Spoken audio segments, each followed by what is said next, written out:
I've treated hundreds of patients and trained thousands of healthcare professionals over my 15-year career. And one thing I've learned through that experience is that most people are really confused about supplements, or they lack a clear strategy or plan for how to use supplements to improve their health. That's why I created Adapt Naturals. It's a supplement line designed to add back in what the modern world has squeezed out and help you feel and perform your best. Our ancestors' diets were rich in the essential vitamins and minerals and phytonutrients we need for optimal function. But today, thanks to declining soil quality, a growing toxic burden, and other challenges in the modern world, most of us are not getting enough of these critical nutrients.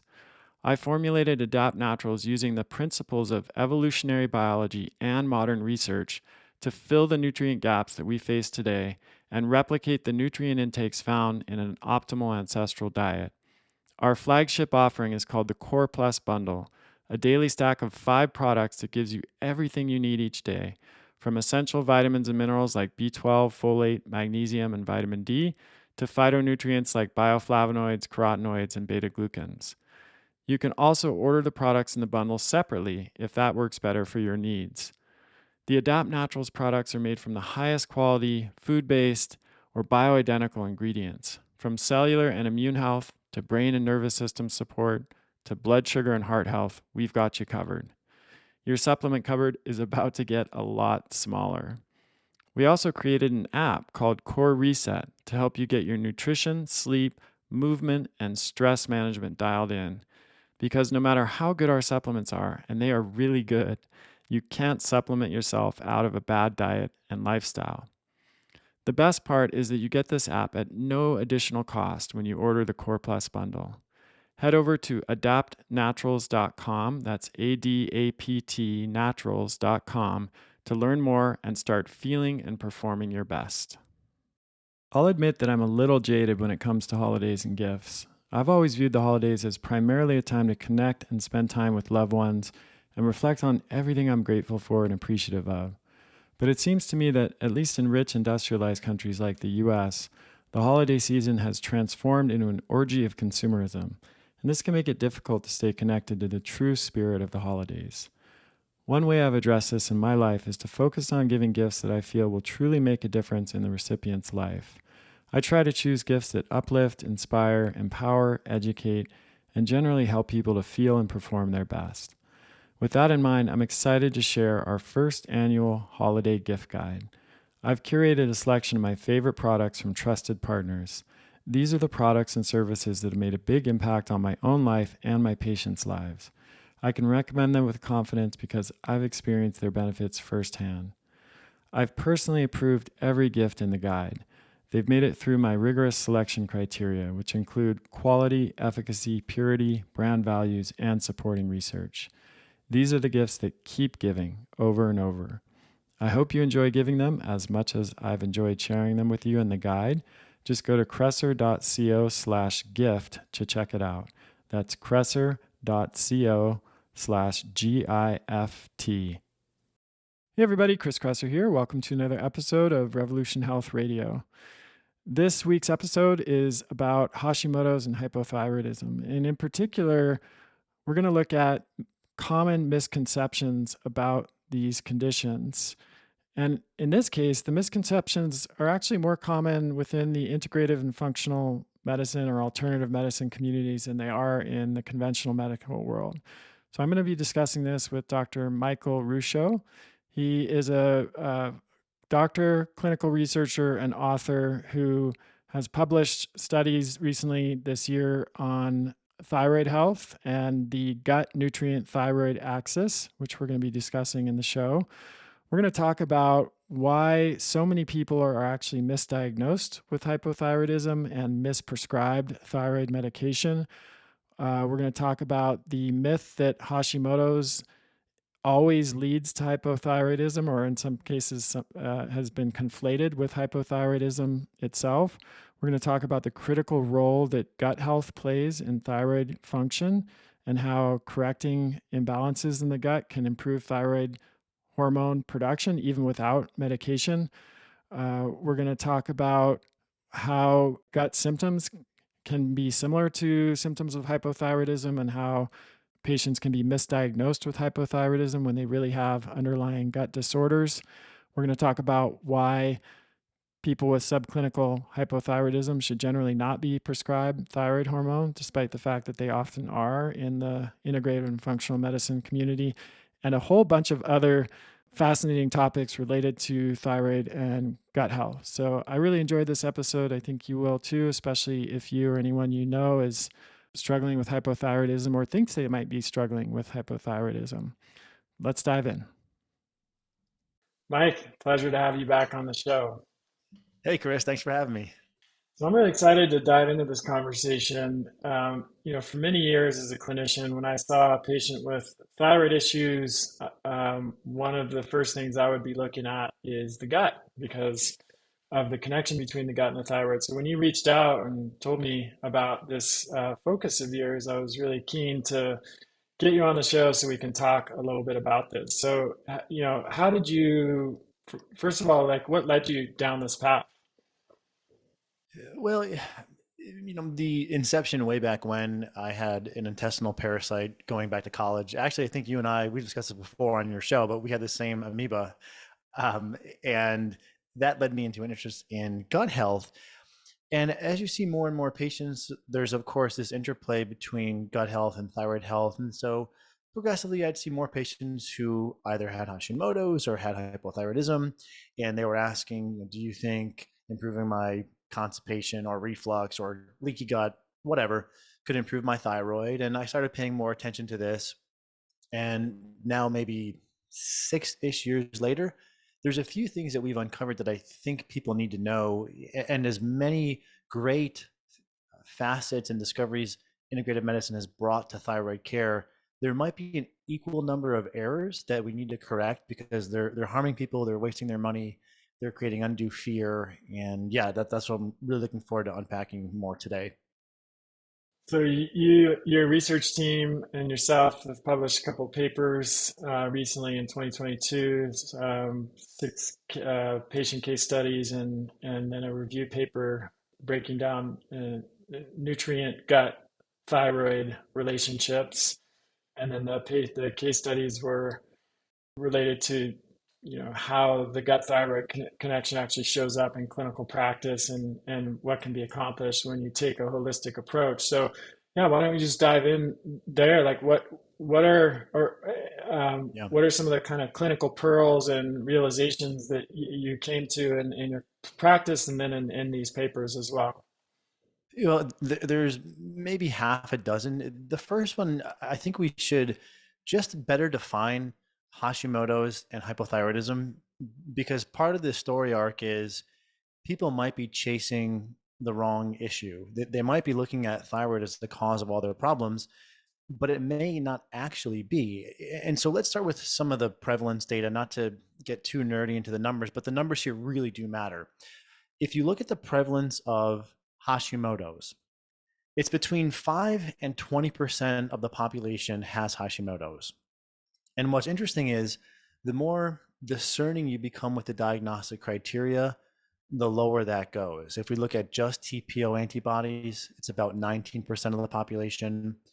If we cross-reference TPO and examine if there's also evidence of histological changes in the gland with the ultrasound, that drops from 19% to about 5%. And this is likely because antibody testing is imperfect. It's helpful, it's inexpensive, it can be done on a larger scale, but it's not necessarily perfect. But let's look at the fact that, say, generously, 20% of the population has Hashimoto's. Only about 1%, more accurately, a little less, technically 0.3%, has hypothyroidism.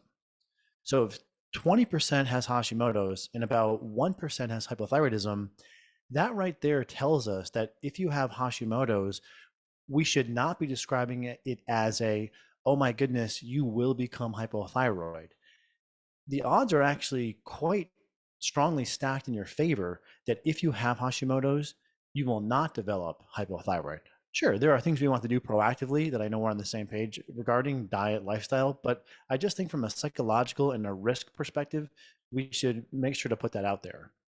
Oh man, I can't tell you how many times I had this conversation in my practice, and as I know you have as well, where people have conflated Hashimoto's and hypothyroidism as if they're the same thing, like you just Yes. mentioned. And it's what's true is that if you have Hashimoto's, you do have a higher risk of moving on to hypothyroidism than someone who doesn't have Hashimoto's. But that risk, as you just pointed out, and the simple numbers can attest, is nowhere near 100%, not even remotely close, right? Exactly.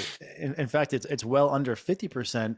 And why this matters is, and I know you and I agree on so many of these points, which is why it's always awesome checking in with you and unpacking some of this stuff. But let's say gluten.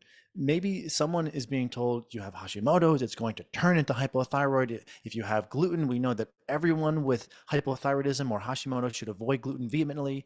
And now these people carry this into their social lives, and it has a really negative impact on them psychosocially. Yeah, I mean, there can be a lot of examples of this, or someone who might start AIP because they have positive thyroid antibodies that are slightly above the reference range. And Right. for the listeners, AIP, autoimmune protocol, can be a fantastic, effective approach, life-saving even for some.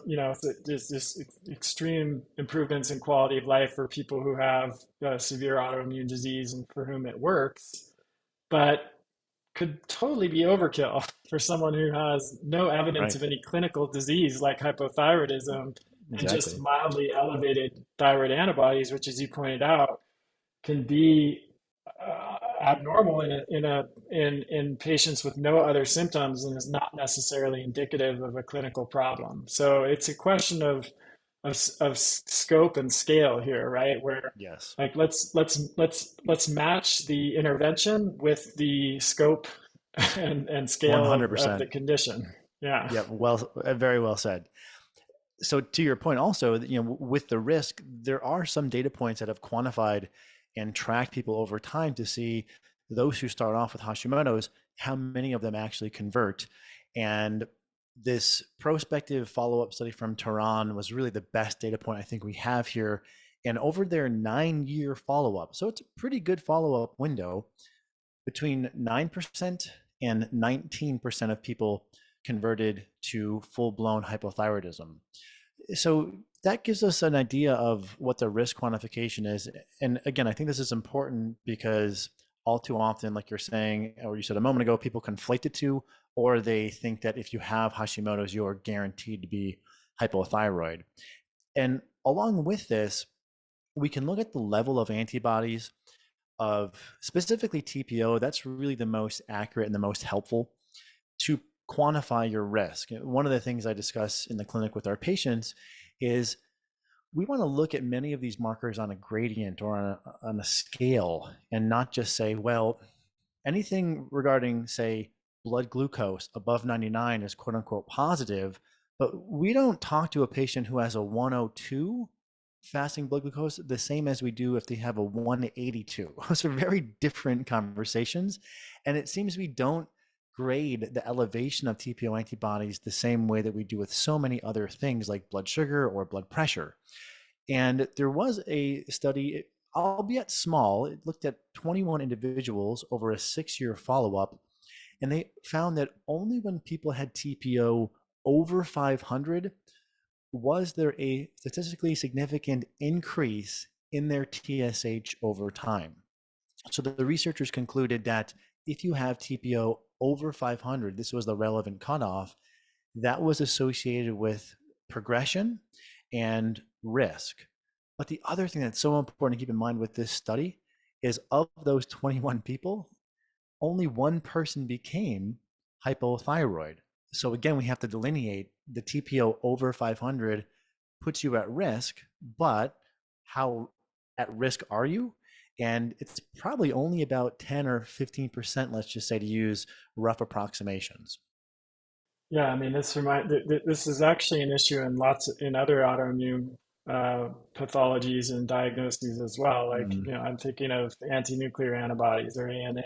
There's a pretty shockingly high percentage of healthy people who have positive ANA, antibodies, and that doesn't mean they have lupus or a serious rheumatological autoimmune condition. It's just there's parts of this that we don't fully understand, yet. I think what the process of antibody production is all about, and why someone who doesn't have any clinical symptoms or disease would have antibody production. But I really agree with you that there's been almost a kind of hysteria um, around this in Yeah. functional and integrative medicine world, and it can really, like you said, it can cause a lot of unnecessary stress and anxiety, which of course is not what you want if you're Right. worried about your immune function. So let's talk a little bit about the nutrient um, gut thyroid axis. I was really pleased to see this. I wrote an article many years ago. It was actually one of the first series I ever wrote on my website on thyroid health, and I talked about the gut thyroid axis. And now,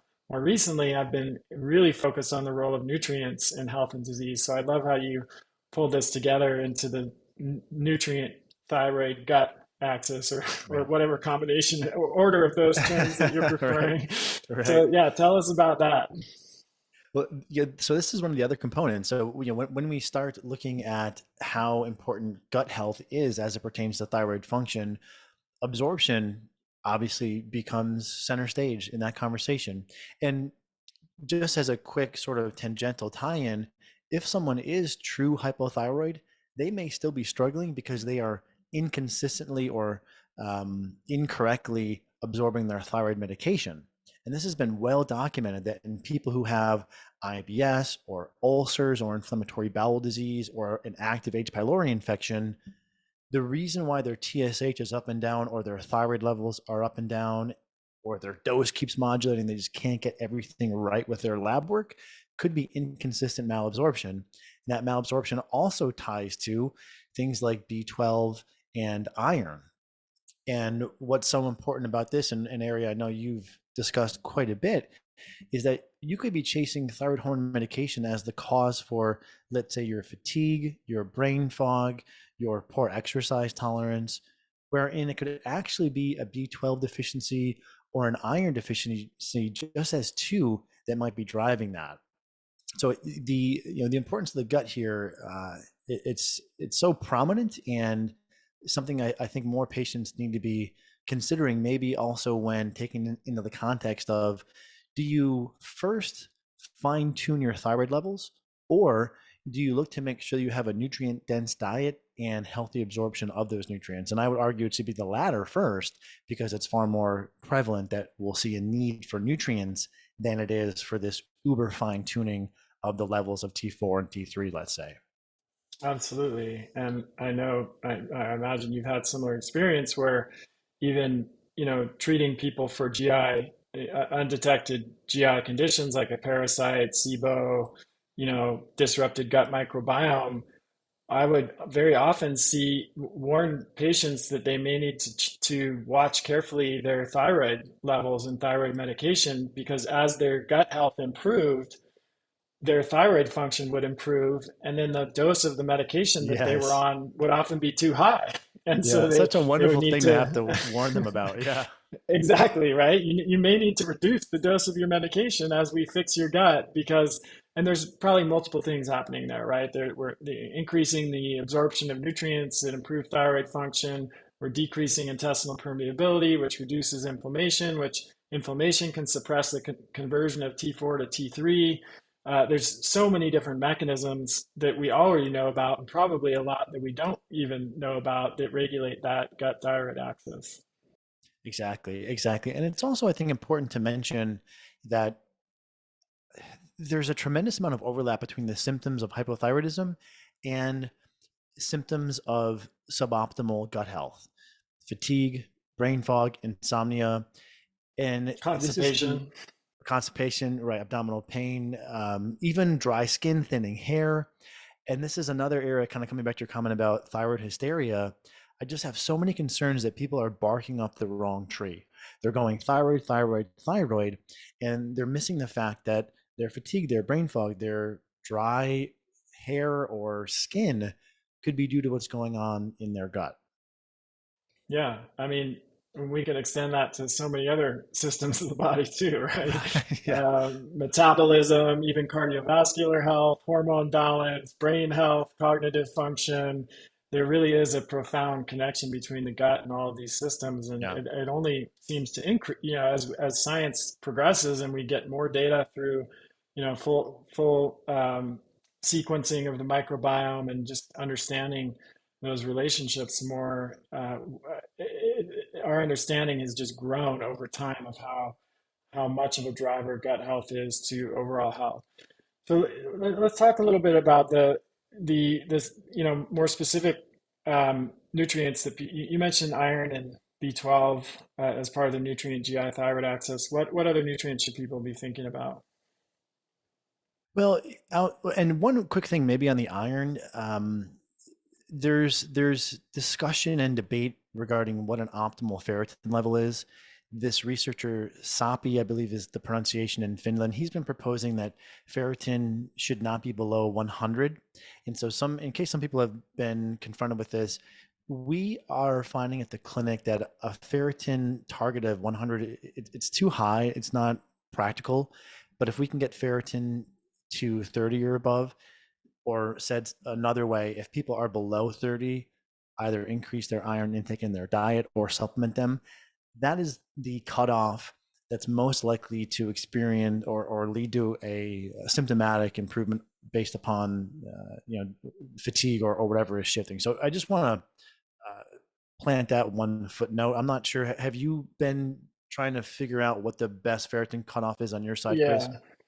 Well, I think also iron overload has been a big focus for me in my Right. career, and how often that is underdiagnosed and underrecognized. And so I get kind of nervous when I hear about a minimum level of 100, especially in women, because the baseline ferritin levels in men and women can differ, and 100 for ferritin is actually quite, I would consider to be a borderline high for women, especially if they're supplementing with iron. So yeah, I would agree with you that I would see improvements and changes if I brought ferritin from 15 to 30 or 35, but I wouldn't see any change from, much of a change from 35 to 60, for example. Right. I do know that I think there is some individual variation. I've definitely had patients who would notice a difference going from 30 to 60, but I don't think we can make that a general rule. Yeah, agreed. And I was excited about the prospect of, hey, maybe these suboptimal ferritin levels are holding the key to these non-responsive symptoms. And so we were really tracking this meticulously because I know, as you do, we prefer a nutritional solution when we can. But yeah, that may have been too aggressive. Excellent point also on the iron overload. Like so many things, there's this Goldilocks zone. More is definitely not better. It's the right balance that we want to strike. So to your earlier question about other nutrients, there's a number, but two that I think are important to keep in mind are selenium and inositol. And selenium, I'm sure your audience has heard, has the multifold impact, but one of lowering TPO antibodies. And there has been a few trials looking at subclinical hypothyroidism. So this is where the TSH starts to drift up into the positive range. It goes above the upper cutoff of 4.5 to maybe 5, 6, 7, 9. And selenium plus myo-inositol has been shown very effective in helping increase the likelihood that someone will see their TSH go back to normal. And this could be because selenium is anti-inflammatory, as is inositol. Inositol may actually help with improving sensitivity of the thyroid gland to TSH signaling. Inositol, and then selenium is an antioxidant. So those two I think are important to keep in mind, and people can target those in their diet via a number of, and this is why having a non-heretical position on diet can be helpful, but there are a number of foods that are rich in both of those. So I'll offer those as two for people to consider that are more so through the lens of autoimmunity. Let's talk amino acids for a moment. On my recent episode, Why Amino Acids Are the Building Blocks of Life, I discuss why we need amino acids at all stages of life and how ketone aminos can help you live a long, active, healthy life. To truly understand just how vital amino acids are for health, think about your body and what it's made of. You've probably heard before that it's made up of mostly water. What you probably haven't heard is that everything else in your body is 50% amino acids. These building blocks of life are essential for health and fitness. This is why Kion Aminos is my fundamental supplement for fitness. I drink them every day for energy, muscle, and recovery. Kion Aminos is backed by over 20 years of clinical research, has the highest quality ingredients, no fillers or junk, undergoes rigorous quality testing, and tastes amazing with all natural flavors.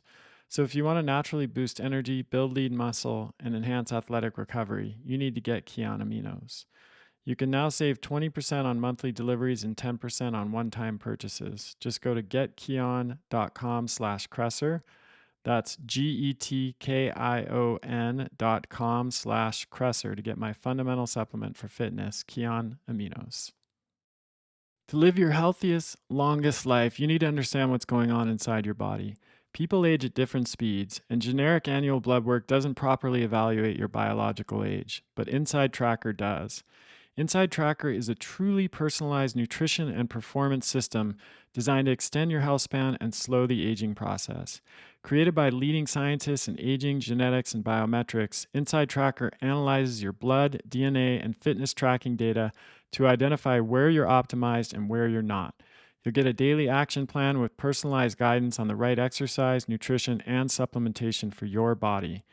Add Inner Age 2.0 to any plan to calculate your true biological age and see how you're aging from the inside out. For a limited time, get 20% off the entire Inside Tracker store.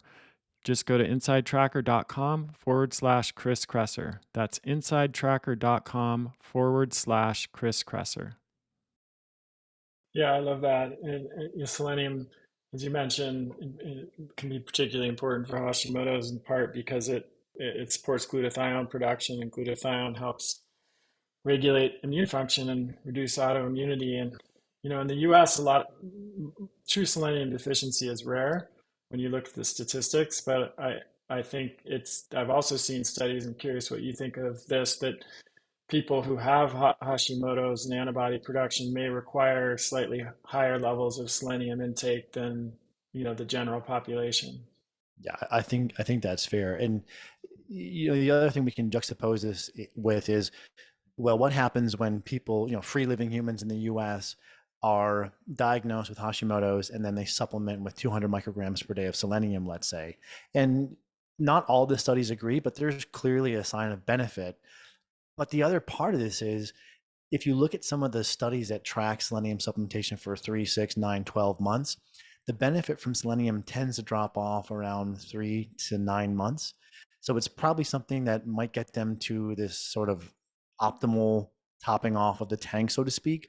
But I think it's important to clarify, people with Hashimoto should not be supplementing with selenium in perpetuity. Yeah, or high doses.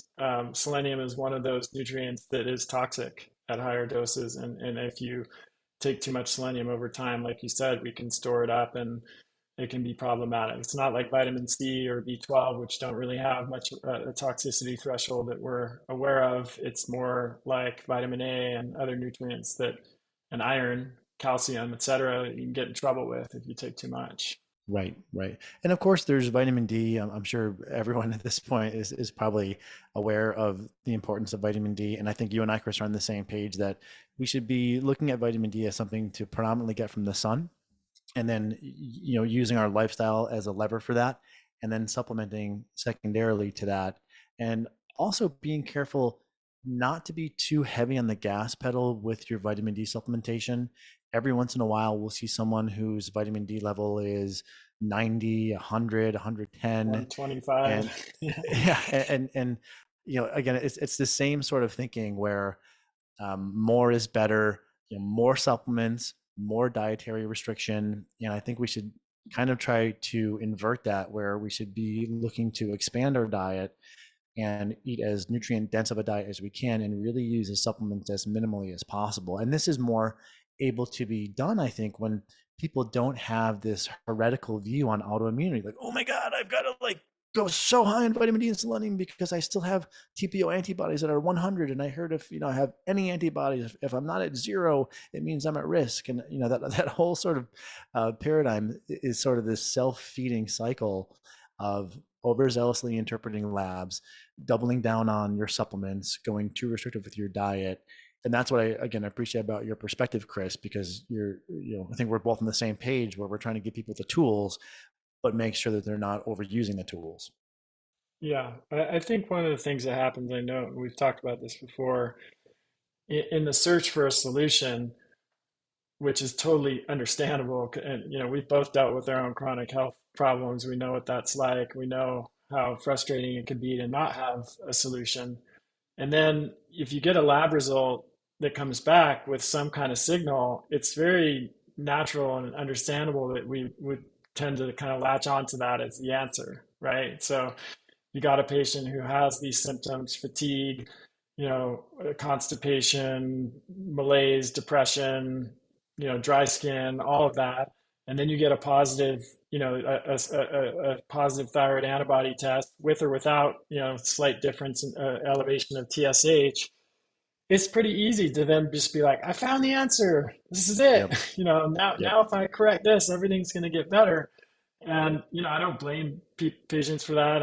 Even clinicians, it's understandable, but oftentimes that leads us in the wrong direction, right? Mm-hmm. As you Mm-hmm. pointed out in this podcast, that maybe it's really more of a gut issue in that case. And, taking thyroid medication just because you have slightly elevated thyroid antibodies and a slightly elevated TSH with normal T4 and T3 is not the best option. So let's talk about that, because I think you and I agree on this as well. There's a growing trend I've seen, or at least saw over the past several years in my practice, where I would see patients coming in that were prescribed thyroid medication for subclinical hypothyroidism. So this when their Mm. TSH was slightly elevated, but their free T3 and free T4 were totally normal. And my thinking there was, why? What is if the thyroid medication's goal is to raise thyroid hormones, right? And if thyroid hormones are already in the normal or optimal range, why is a thyroid medication being prescribed? What does the research say about this? I completely agree with you, Chris. It's so important for us to mention that subclinical hypothyroidism in the vast majority of cases, like we discussed a moment ago, corrects itself all on its own. You can increase those odds with selenium and myo-inositol, but B, does not benefit from treatment. And we've looked at this up, down, left, right, and center. Unless you're very young, and very young, the definitions there vary from study to study, but we're talking in your teens, maybe in your early 20s. But unless you're very young, people do not benefit symptomatically from medication. Now, there's also been some discussion that those who have a history of infertility may benefit from using, let's say, levothyroxine to take their TSH from 7 down to 2. However, a recent meta-analysis challenged that. So even for that cohort, there may not be benefit from using thyroid hormone. You will see some reduction in cholesterol, but I don't think the potential risk associated with using thyroid hormone that you don't need is worth the minimal reduction in lipids. But just to play devil's advocate, that would be the devil's advocate argument. Well, what about my mildly elevated lipids? You're not going to see a massive change, and no endocrine bodies are recommending to use thyroid hormone replacement in perpetuity for the rest of the person's life for subclinical hypothyroidism, and definitely not for those who have elevated lipids, because there are better ways to address that. So yeah, this is one of the main gripes I have with the field is people are often told, well, your TSH should be at 2.5 or at 2. And what happens here, I think it's all well intentioned, but it's definitely incorrect. Providers sometimes look at the goal for when you are medicating an individual who's hypothyroid. And the goal when someone is true hypothyroid and we're medicating them is to get their TSH down to 2.5 or to 2. But we can't conflate that and say that therefore everyone should have a TSH of 2 to 2.5. And if you're above that, you're hypothyroid. Your thyroid function is totally fine if your TSH is 3, 3.5, 4, 4.5, even if your TSH is 6, 7, 8, 9. The level at which TSH will benefit. TSH elevations indicate someone should go on hormone, that they'll benefit from therapy, is when you get above 10. Some recent estimates are suggesting maybe 7. When you're in this ballpark, this transitional zone from TSH being between 7 and 10, that's when someone might benefit from thyroid hormone. But these poor people who are being put on hormone, who have a 5 or 6, a 7 for the TSH, it's not the right play. And this was corroborated by a recent meta-analysis that found that 37% of people were on thyroid hormone who did not need to be, meaning they were able to come off hormone and they were tracked over a 6 to 8 week period, and their TSH and their T4 maintained totally normal levels after stopping thyroid hormone. 37% of people. That's shocking. Now, if we factored in a functional medicine cohort into that analysis, it would probably be more like this paper from Greece from 2018 published in the journal Thyroid that found 61% of individuals were incorrectly diagnosed. And a lot of this, Chris, to your question, a lot of this incorrect diagnosis, I think, comes from overzealously prescribing thyroid hormone for subclinical hypothyroidism. And then this person, let's say his name is John, he goes and sees a different healthcare provider 2 years later. The healthcare provider reviews his history. Oh, you're hypothyroid. Oh, you're on Levo. Okay. And no one questions it. So it just gets buried in their chart, and no one says, hang on a second. How were you diagnosed? Who diagnosed you? What was the lab work looking like at time of diagnosis? And I can say that at our clinic, we now have this as part of our intake paperwork. Are you hypothyroid? Who diagnosed you? If it was an integrated provider, that throws up a big flag. We asked to see the labs that diagnosed them, meaning from before they went on thyroid hormone, and you would be shocked the number of people who are walking around thinking they're hypothyroid and they're actually not. Again, corroborated by 2 great papers recently, one at meta-analysis, finding that 37% of people do not need to be on hormone that they're on. Yeah, yeah, I'm not shocked, of course, because I've had that same experience, and we had the same type of paperwork. And the conversation would also go towards, okay, was it just TSH that was measured? Did they also measure T4 and T3, free T4 and T3? What were those results? Was there serial testing done? Because I'm sure you came across this in your research. We now know that TSH, or thyroid stimulating hormone, which is oftentimes the only marker that's tested in a conventional setting, has a diurnal rhythm.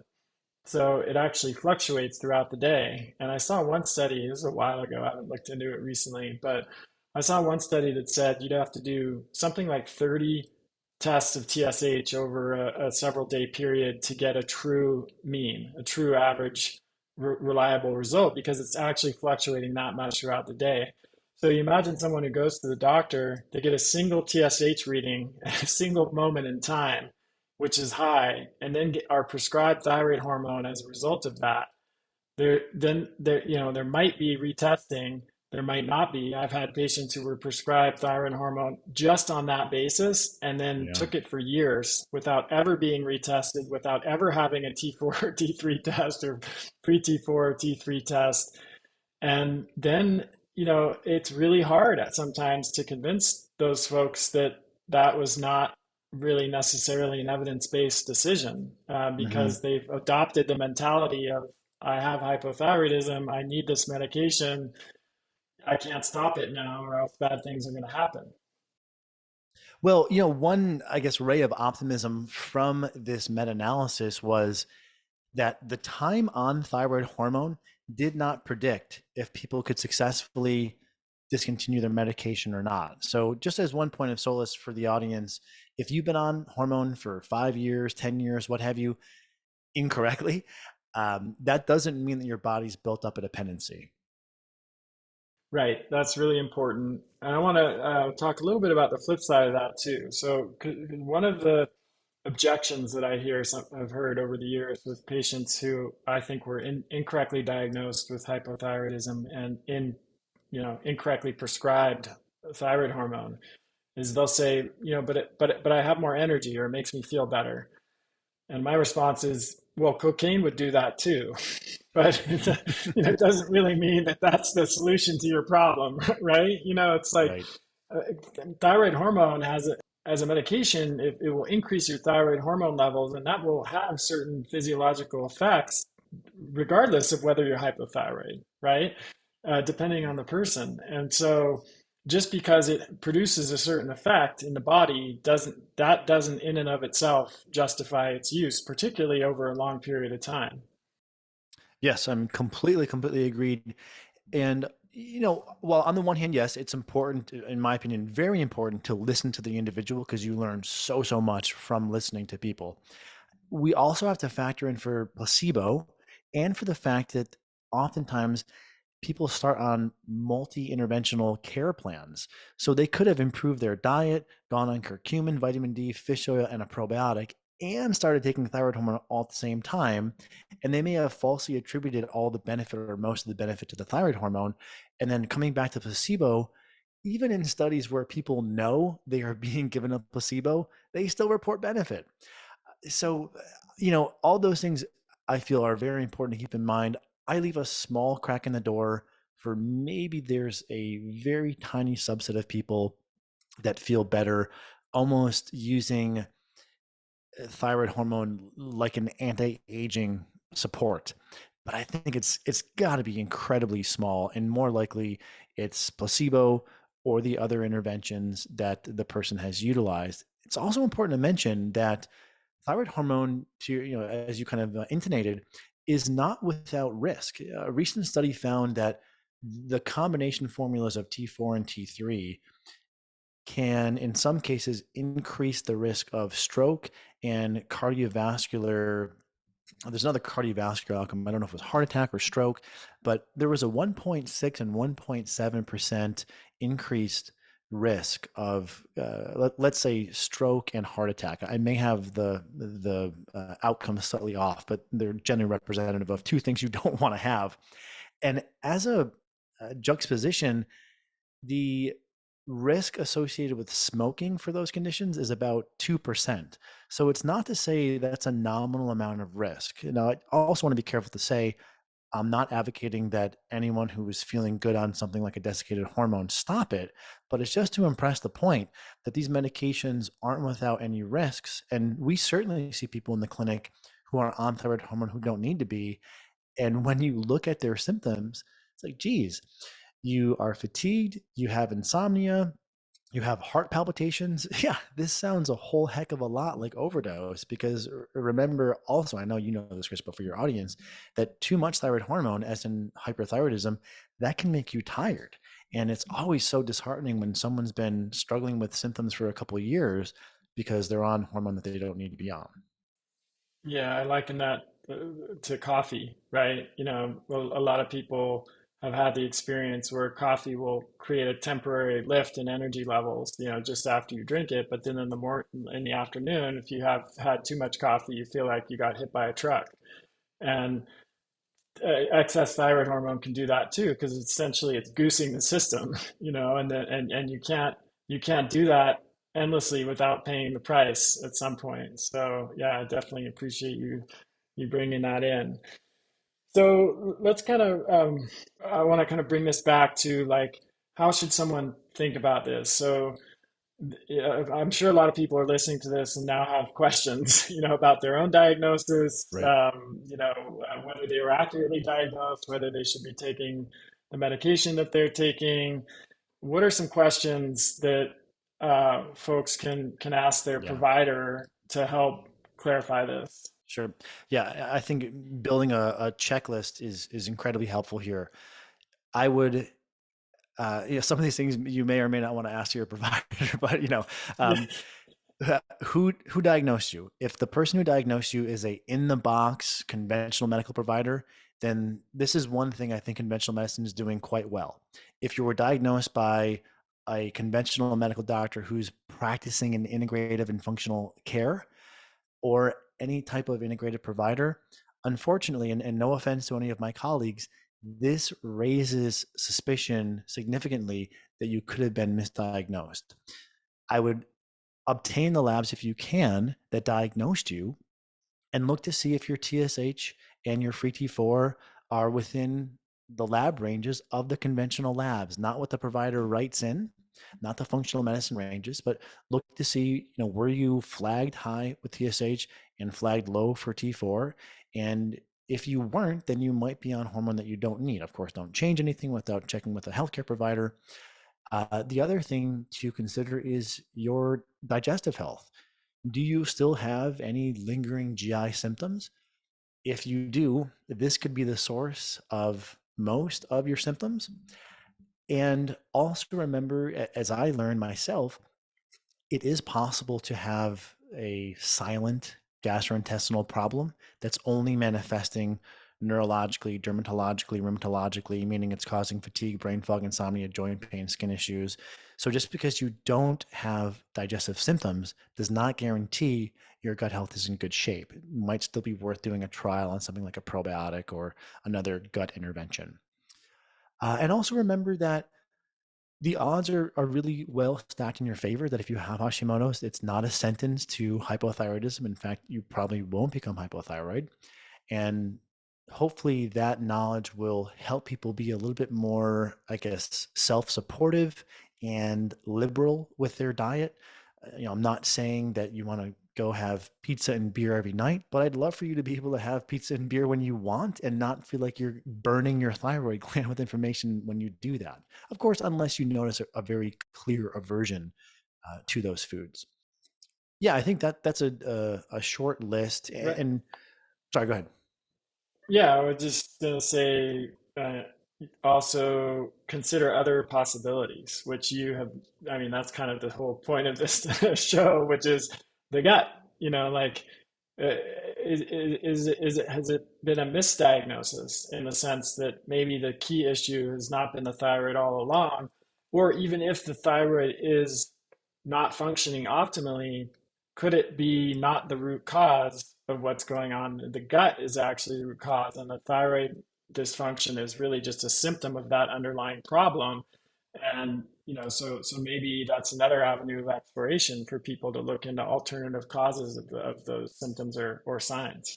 Yes, 100%. And that's the 6 patient case series that we published in Integrative Medicine, a clinician's journal, where we wanted to share with providers our learning curve, where there's one great case study where we tried 4 different perturbations of medications, and there's a really nifty, if I may say so myself, a really nifty chart where you can see this patient's TSH levels, and we plot the different interventions with different thyroid medications that were trialed, and the TSH just is not getting to where it needs to be. And then finally, she's given triple therapy, probiotic, antimicrobial herbs, and immunoglobulin therapy, and there's no change to her thyroid hormone, and her TSH finally goes into range. And there's just so many cases where we've learned that we have to address gut health either as the true cause of the symptoms or the reason why the person's not responding to thyroid medication to begin with. Absolutely. Yeah, and this might seem a little bit discouraging in some ways for people who are listening because it's a lot. It's a lot to take in. It's especially if you've felt like you've already kind of arrived at the diagnosis and we're clear about it.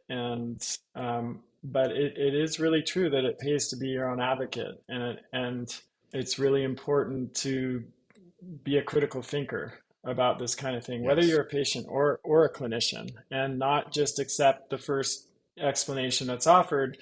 Really dig in and think in a methodical way about it. Like that's never a bad idea in my experience, whether you're a clinician or a patient, because and it's not like I mean I want to be clear, and this is my perspective. I imagine you agree, but let me know if you don't. It's not like Mm, people who are making these diagnoses have any ulterior motives.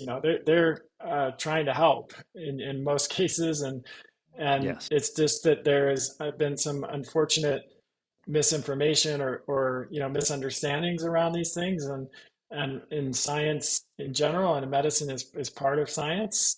There's an evolution that happens over time where our understanding improves, and that's what this is about. We're not throwing anyone under the bus here. whether Yes. we're a patient or a clinician, we're just trying to help clarify what the research has really illuminated over the past few years, and so that people can hopefully really get to the bottom of what's causing their symptoms and find a solution that works and is safe over the long term. Yes, we're all on the same team. Clearly, right? We're all on the same team. We're all trying to get either better ourselves if we're patients, as I myself was, and I guess I still am, right? I'm always trying to improve how I'm feeling, or as healthcare providers. But it's also really important that we can be okay with the fact that our field is not going to have everything right all the time. And I would offer that for people who, because every once in a while we'll come across a clinician who kind of digs their heels in. And when we're offering up a new and different hypothesis, it's almost as if you're attacking their worldview. And it's like, whoa, like, we should be open and constantly reappraising these things, because the probability that we're right on everything is extremely low. So if we're not right about everything, there are going to be some things we're wrong on, and we should embrace that, because the faster we get to those realizations, the better we are clinically and the more expeditiously we can help patients to improve. So yeah, I'm totally with you. I'm glad you said that. We're all on the same team.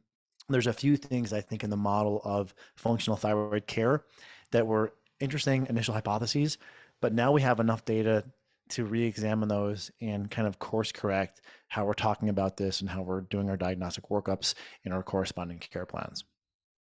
Yeah, as I've said in the past, the history of science is the history of most people being wrong about most things most of the time.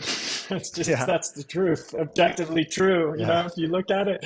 And of course, at every point in history, there are people who, most of the people who live at that time think that that was only true of the past and not in the present. And Right.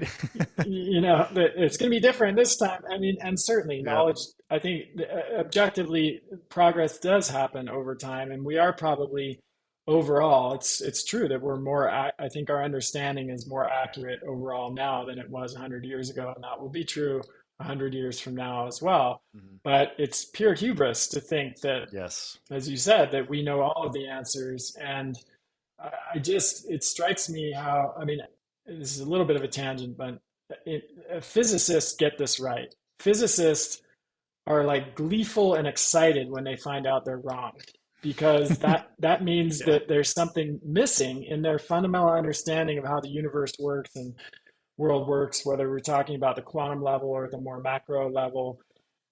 I think of all physicists, or of all scientists, physicists really have the most pure approach to science, really understanding that everything is just a hypothesis that we're trying to prove wrong. You never get to full 100% proof. And when we find out that we're wrong, that's actually an exciting opportunity to get closer to the truth. And if only we embrace that in medicine and Yes. healthcare. But I think that can be a little jarring for people. Like I've tried to explain this to patients, and it's one thing when you're talking about the Higgs boson particle, and which doesn't really affect people's Right. daily Right. life. But if you're talking about their symptoms and how their health, I can understand why people get frustrated with that, with changing ideas and practices over time. But really, that's the reality. That's if we want to be honest and intellectually have integrity about our practice, that's how it is. Yeah. I mean, I couldn't agree more. One of my mantras is try to be less wrong. And I think Yeah. it's really helpful to think about things that way. And also on the clinical side, the way we try to communicate this with our patients and think through the problems is there's no black or white, right or wrong, but with all of these things, we're just assigning a certain probability to them. And when you look at these things as probability gradients, it you don't fall into this absolutist, well, this thing good or bad, or this diagnosis right or wrong, but rather, well, there's a 70% chance it could be this. And we're going to continue to look and listen at how your symptoms evolve. And with more data, we'll either progressively prove or disprove this hypothesis. And this is such a freeing way of reframing clinical care, because, again, you really get out of this binary or this false choice of right or wrong. And you're always just trying to turn the direction of what you're doing clinically based upon these shifting probabilities. Absolutely. And that's, I mean, you mentioned this briefly earlier on. I want to highlight it because it's one of my pet peeves as about the conventional view is you can look at that same thing when it comes to lab ranges and diagnoses. It's a question of probability and scales. You know, it's usually not a binary yes or no.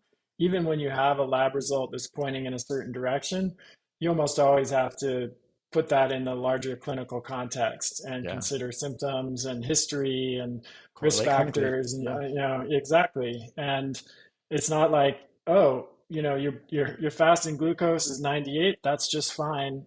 Now it's 99. Okay, you have prediabetes, and now we're going to Right. mobilize and do something about it. You know, Right. nothing in nature works like that, including the human body.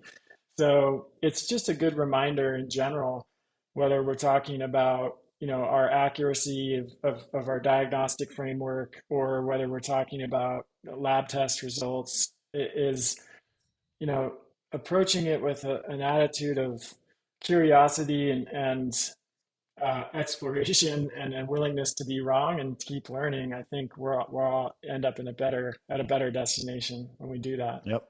Yep. So, Mike, I love this. Really appreciate you and your perspective and your great work in these areas. Where can people learn more about your work and the studies as well? The studies, they're in PubMed, so they're indexed in PubMed. And if you go to drruscio.com, that's our hub website that has access points for everything else. We did recently release a course on this. I really want to be able to give people a way of going through this checklist, so to speak, without having to go see a doctor in case it was financially out of their reach. You know, I am in the clinic and we do have a great team of doctors if anyone needs direct clinical care. There's also the course as a lower cost to entry point. And then these papers and a bunch of other stuff is available through the main website, drruscio.com, drruscio.com. Fantastic. Thanks again, Mike. Always a pleasure to speak with you, and congrats on the publications and the great work. Thanks, Chris. I appreciate it. Let's do it again soon. It's always fun catching up with you. Absolutely. And thanks everybody for listening. Hope this was helpful. Keep sending your questions at chriskresser.com/podcast question. We'll see you next time. That's the end of this episode of Revolution Health Radio. If you appreciate the show and want to help me create a healthier and happier world, please head over to iTunes and leave us a review. They really do make a difference. If you'd like to ask a question for me to answer on a future episode, you can do that at chriskresser.com/podcast question. You can also leave a suggestion for someone you'd like me to interview there. If you're on social media, you can follow me at twitter.com/chriskresser or facebook.com/chriskresserlac. I post a lot of articles and research that I do throughout the week there that never makes it to the blog or podcast, so it's a great way to stay abreast of the latest developments. Thanks so much for listening. Talk to you next time.